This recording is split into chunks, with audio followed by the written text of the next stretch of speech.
Good afternoon.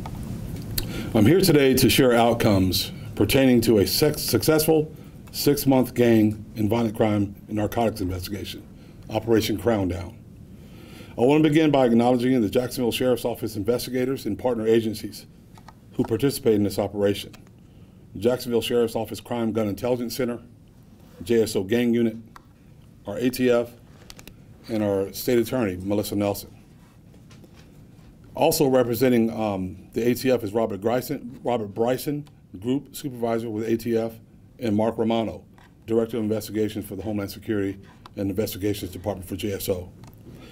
Dedicated investigators with the Jacksonville Sheriff's Office and our partner agencies work both in covert and non-covert capacities with the explicit goal of incapacitating a local documented criminal gang, the Insane Gangster Disciples, or from this point forward known as IGD.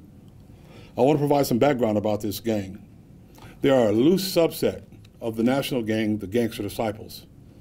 IGD has co-opted the name and symbology of the Chicago-based Gangster Disciples, and there are pockets of IGD presence in other parts of the country.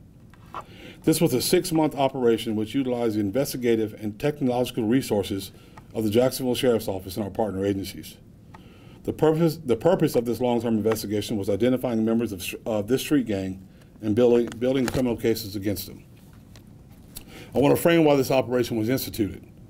In May of 2022, Chase Robeson murdered an individual named Devontae Jackson. After Robeson was arrested and charged with this murder, our investigators learned that Robeson is a member of IGD. Immediately, investigators with both the Crime Gun Intelligence Unit and the Gang Unit coordinated efforts to gain intelligence on this organization and its members. JSO detectives learned that IGD operates locally with its roots in Jacksonville's West Side. Additionally, investigators learned that its members trafficked in narcotics and engaged in acts of violence.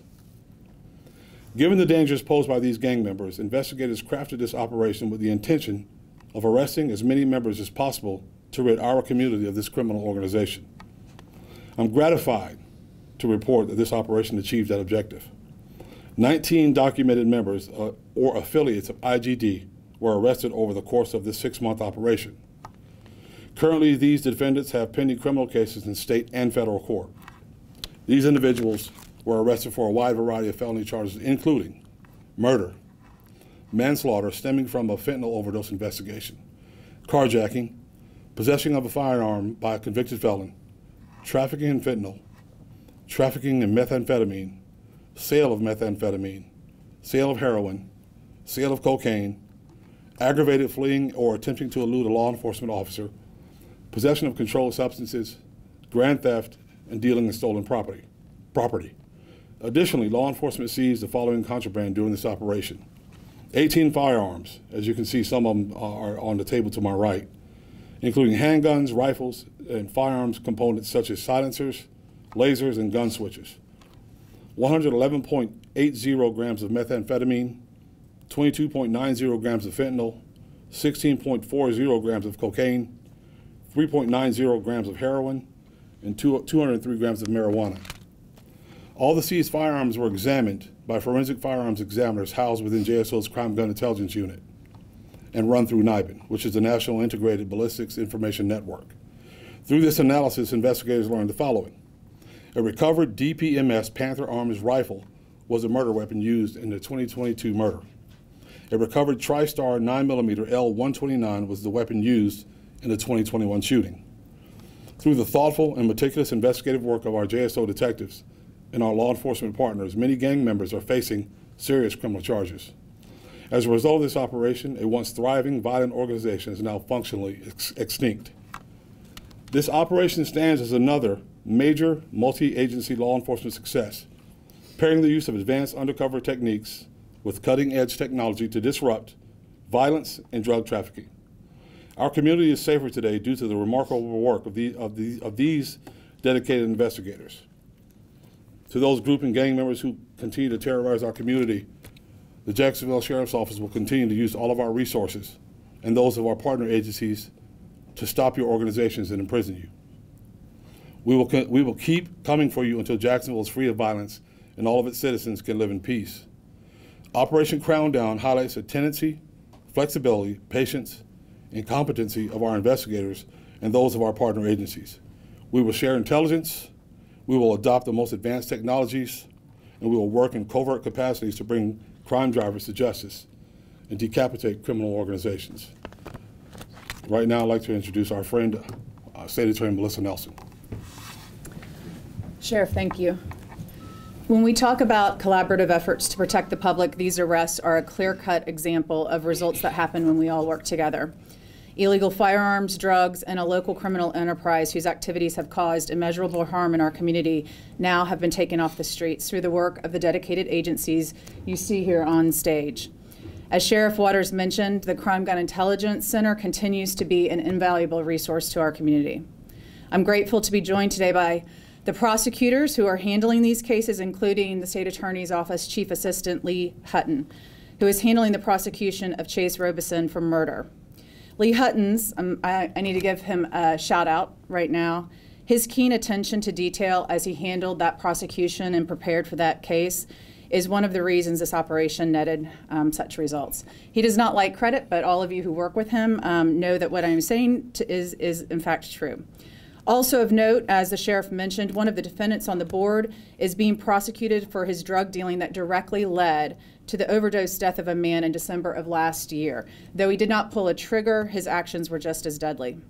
So in closing, let me again thank all of you who worked tirelessly to keep our community safe and worked on this investigation.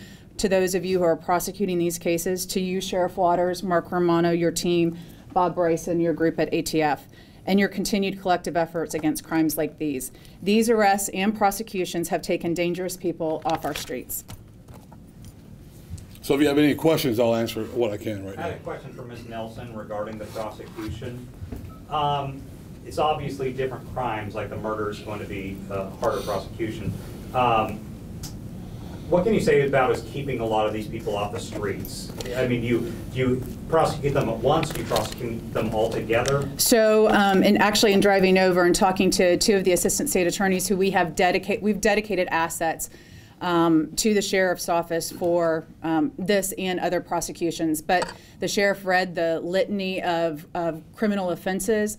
Those are serious offenses, some that are punishable up to life in prison, certainly murder is. And so yes, you can expect that these people, assuming that we are successful in obtaining convictions, will be taken off the street and this entire organization dismantled. That's our plan. And Sheriff, you had mentioned this was a lot on the west side.